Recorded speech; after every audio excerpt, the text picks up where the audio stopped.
this program of music to bring you a bulletin just received in the WOR newsroom.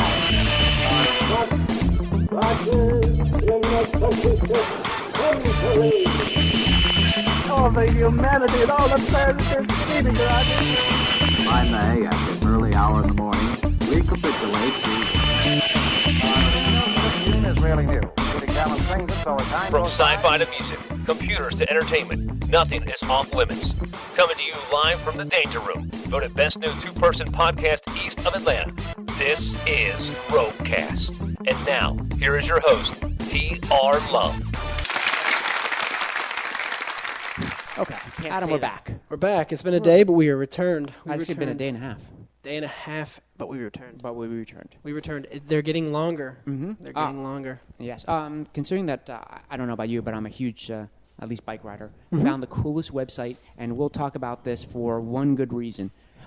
Because of the new shoes from Nike. Yeah, the iPod shoe, right? This is called Podrunner, and you can find it on iTunes. Go into podcasts, go search for Podrunner. Subscribe to it. Okay. One word.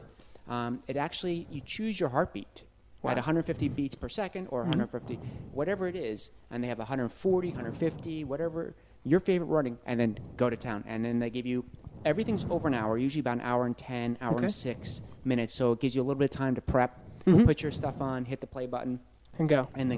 And then it doesn't stop. Wow, that's that awesome. Beat just hits for an hour. And you used it today, right? I used it today and yesterday. You feeling it? Oh, because your body wants to hit that doom. Boom, yeah, well, boom. It's like with anything when you're dancing or something. You want to, when that beat hits, you want to make sure you hit that beat with something every time, and that makes you work. Yeah, it just kept me going. Now, did you listen to it beforehand to know exactly when you wanted to do it, like the beat at least? Did you get the? Well, you really want, but working in the outside environment is not quite the same as the inside. Oh yeah, because of the wind and stopping for traffic, but stop signs. It's a good thing though, right? I mean, but it is. It tries to keep. You try to keep. And it's called Podrunner? Podrunner, all one word. Podrunner, all one word. You can download it. While you're downloading RogueCast, you can download Podrunner. Right. iTunes. So I highly recommend it. Yeah? We've never recommended another podcast No, I mean, before. we don't, it's, This is a first. But since we were voted best, we decided we'll give some shout-outs to some good ones. Well, we were voted best new two-person podcast. Best new two-person podcast. East of Atlanta. East of Atlanta, which is important because... God forbid, there's a ton that are west. There's just a bunch. We came in close as, east of Mississippi. We almost got it from north of Louisiana, or from east of Louisiana, but... There was one that beat us out in Louisiana. It was just right on that edge, and oh well. The other thing I'd like to talk about besides that one is Open Office. Open Office. Oh yeah, you were mentioning that before we went on the air about you can go to this website and download all the Office. People always ask me, where can I get free Word documents? Where can I get free spreadsheets? Go to openoffice.org. They have a free version of. It's not Microsoft, but it is Microsoft Word. They got a free version of spreadsheet. They have a free accounting program. Anything that you want, they have all 5 of them bundled together. And it's free. Completely free. Who runs Linksys. Who is it? It's Linksys. Linksys. It's all Linksys-based, openoffice.org. I don't know who does it, but it's brilliant. It is brilliant. I mean, because everybody needs a word processing program. And why pay hundreds of dollars for a freaking website? Or try to find a downloadable cheap one or free one that ends up messing up your hard drive. Yeah, I mean, it's... No, that's a very, very good, smart move, and it's going to compete against places like Google, who are doing their own processing. Well, I think, but OpenOffice.org, it's been there for a while. So. Has it really? And we just found it out. I mean, we're supposed to be the geeks on the internet, and we're still searching. But yeah, I mean, no, I mean, I have Word, so I probably wouldn't use it. But I think that anybody that's looking for a free copy of these things that doesn't really want to download it or pay the money. Well, I think that if you're computer savvy, it would be really good because. I'm not too sure I'd give it to my father. Yeah. Because, I mean, even though you can save programs in Word 97 and 2000 and 2004, whatever version you want to. They just have so much availability that you have to know kind of what you're doing. Yeah, be prepared to learn while you're going. It's pretty simple. I mean, it looks exactly like Word. There's no doubt. Or Word Perfect. Oh, okay. But see, I hated Word Perfect. No, it looks exactly like Word. I mean, there's no doubt about it. You just start typing. And it works out like Word. It works perfectly. At least you don't have the little the little paperclip that comes up. And are you trying to type a letter? Were you looking for the word and, or a, or an? I hated that little Stupid paperclip. Did you ever download any of the other versions, like the paper? They also have the Puppy, the Paperclip. Yeah, I had the Puppy because I didn't like it, and then I realized that you could turn them off, and then I stopped using them. I never got. What the hell? What were they thinking? I And think then the Paperclip knocks on your glass too. And he goes, ding, ding, ding, ding, ding. "Are you trying to write a letter?" Yeah, it's like, I think that they were trying to reach out to a younger audience and make it, now if you have Word, when you type a wrong word, when you misspell something, Right. it underlines it. Correct. And I don't think they didn't have that software at that point, and so they were using that to correct you. Like if you misspelled something, that little paperclip popped up and said, "Didn't you want to spell this?" And you're like, "Oh, okay." Now they have that spell check you can use anytime you want. If you you can actually tell Word now that if you misspell certain words over and over, let's say that you misspell because your finger placement, if you misspell A-N-D as N-A-D, every time you type in N-A-D, it'll fix it it'll for you. automatically fix it for you. Yeah. Well, but see, then you get along the lines. I don't know if anybody else saw this on YouTube, but you get along the lines where that guy created the word processing via voice. That big thing, and he was testing it out for a public audience. He was on TV, he had video cameras and everything, and he was starting to spell words. He was saying words, and it was mispronouncing. And then, when he was saying delete, delete, delete, and it ended up spelling out like serial killer on it. I mean, you get into that kind of thing where you want to put NAD on there or ADN, I think, is another one that you misspell with and especially, and you want to leave it like that. And if they change it for you, you're not going to catch it, right? Because it's already changed it for you, and then you're screwed if you wanted to put NAD on a piece of paper. I mean, I don't know who would want to put NAD. That had to be one of the funniest things I've ever seen up on YouTube. That one with the Microsoft Word with Vista, and they tried using the little. I felt bad for him. He was. He was a guy that they put him on the spot, and he stood behind his program, and you got to stand behind your program. But the thing is, test it out.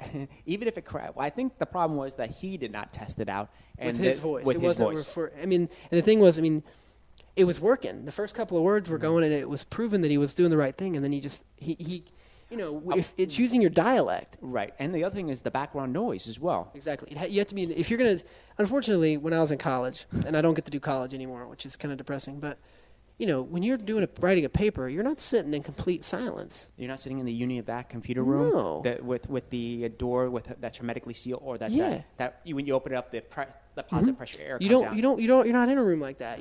I type papers listening to music. I type papers watching a movie. I type papers while people playing video games. And that's a problem. I mean, I don't see why we're such a lazy group of people that we can't just type a letter. Not only do we not do hand-mailed, handwritten letters anymore. That just takes too much time. Now we do. No, we're not even typing. We're just saying it. And the thing is, you can be so much more eloquent when you're typing because you figure out a better wordage than when you're just saying it because then you're like, crap. I think with writing, at least with cursive and type, or at least with cursive, it actually takes time to actually form the word, and you can actually anticipate the next word. So instead of putting down, he, she, it, you can always use a better pronoun, or you can use a much better word. It was a thinking man's thing, and now we've gone to typing papers. Have you ever seen those letters that people used to write in the 1800s? Oh yeah, they're fantastic. Oh, yeah. And they probably took like amazing. 4 hours. I mean, and that was the thing. That was that was when people cared about communicating with other people. Now we just send emails, and most of them are broken English. Like you use the letter R for R, and you use the number 2 for 2.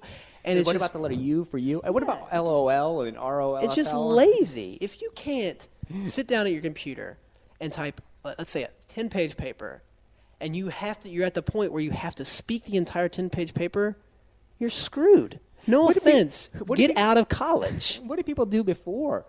What did people do in the 1980s? They wrote it. And see, that's the problem. And they wrote letters. And they wrote, they had to write papers. Papers were handwritten papers. There was no double-spaced crap where you got a 10-page double-spaced paper, which basically is 5 pages. Right.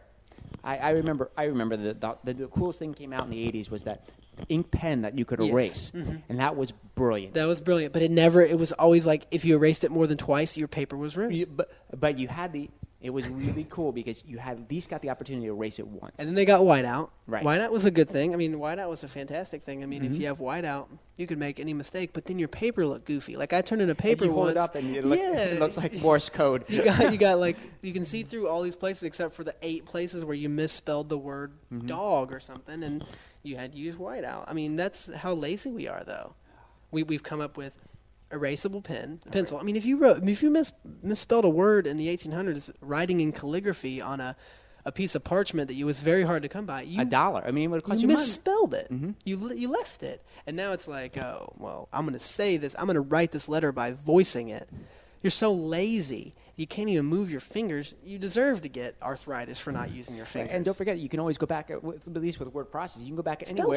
Spell check and reinsert words. And and even spell check has gotten advanced enough, which makes us even more lazy, that you could basically type out your whole paper, not spelled correctly at all, as long as it's really, really poorly misspelled.